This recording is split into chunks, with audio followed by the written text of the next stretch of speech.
Hey, good morning, everyone, and happy Tuesday to you, the day before Halloween. Thanks so much for waking up with us. I'm Kyle Lieberman. And I'm Allison Ross. Yes, it's kind of Halloween Eve. Yes, Halloween Eve. But what can we expect weather-wise? Let's send it over to meteorologist Matt Jordan. Good morning, Matt. Yeah, you're talking about spooky. Let's look. Grants Pass looking rather spooky right now. The city is in there, I promise, but you got a lot of cloud cover, a lot of low-level clouds, that fog there, so you can see it breaking through a little bit. Almost looks like fire out there for the Grants Pass area. So it's just kind of cool to see that the clouds, as they settle into the valleys, into the basins, they give us kind of this effect. And this is what we're going to start out the day with: plenty of fog in a lot of these low-lying valleys. Areas like Grants Pass, the Illinois Valley, the Rogue Valley, for example, the Klamath Basin, dealing with a lot of fog. But a little bit later into the day, this all clears out. The sun comes out. While we do have some cloud cover, shouldn't be too much on the cool and cloudy and spooky side of things for too long.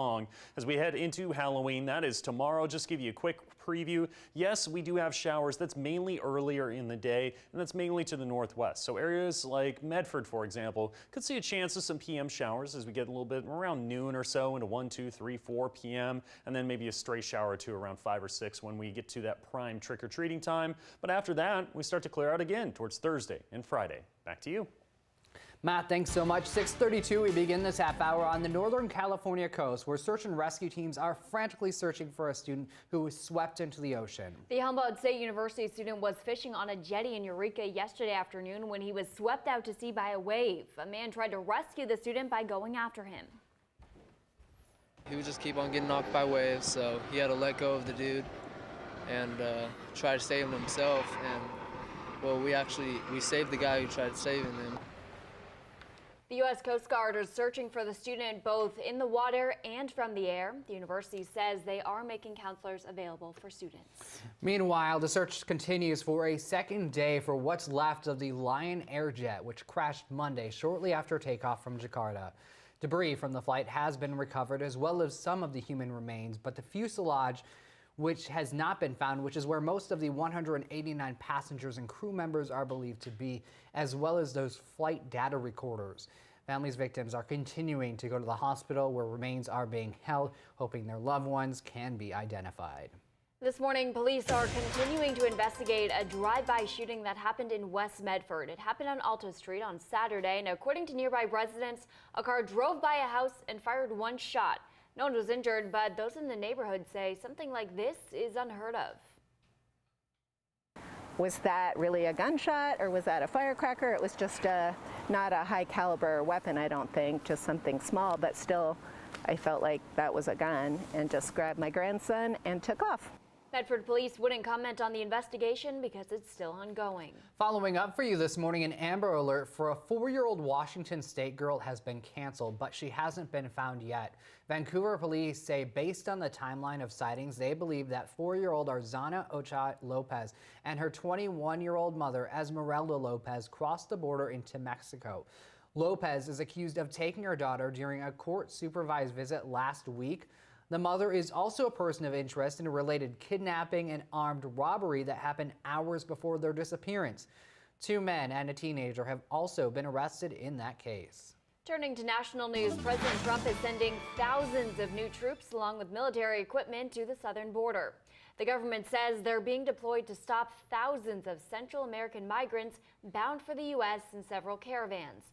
The troops are gearing up and will be at the border by the end of the week. The closest migrants are about 900 miles away. President Trump has tweeted saying the migrants will not be allowed to enter the country.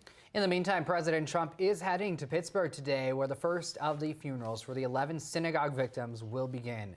Hundreds of thousands of people have signed an open letter posted online to the president telling him he's not welcome in Pittsburgh and asking him to, quote, stop targeting and endangering all minorities, end quote.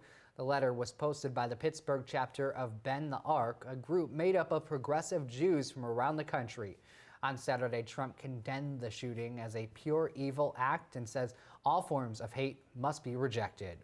As a reminder, the midterm elections are just 1 week from today. Voters in both Oregon and California will also be deciding on the race for governor.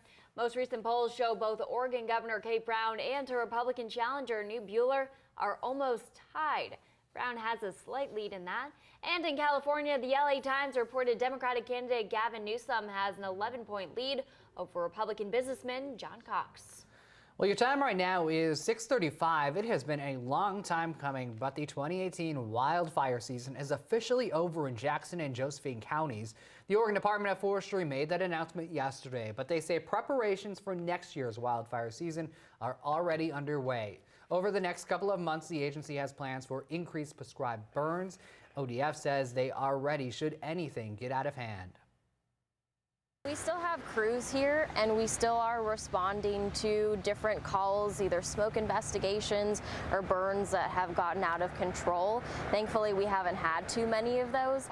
According to ODF, this fire season was long, but only ranked as the 14th longest fire season for the agency since the year 1967. So the question is, how long was the fire season? Well, the Oregon Department of Forestry says it lasted 151 days, and ODF crews fought at least 348 wildland fires.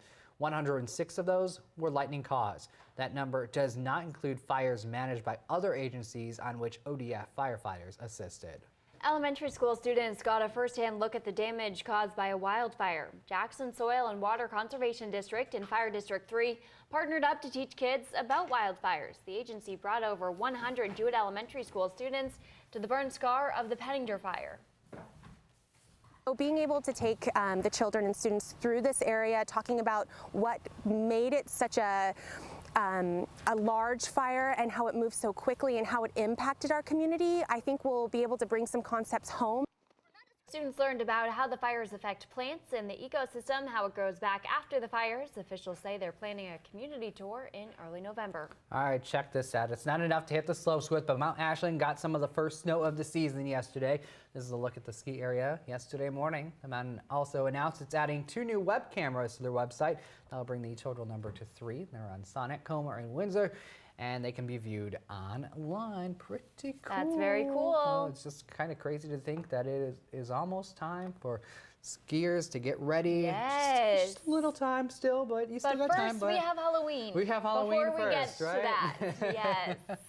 So do you have a good forecast for Halloween? Are we going to need a jacket if people are planning their costumes? So yeah, that was always the worst. We do have a chance for some showers tomorrow, so I want everybody to be aware of that. That's mainly to the north of us, so most of the shower is going to be in areas like Roseburg, North Bend, a little bit more out on the coast as well, but the Medford area does have the potential. If we look right now, though, it's dry conditions really throughout the entire area. After a rather showery Sunday, Monday, that system has passed on through, so we're kind of seeing the tail end of that. That's why we have plenty of fog out there, especially for areas like Grants Pass.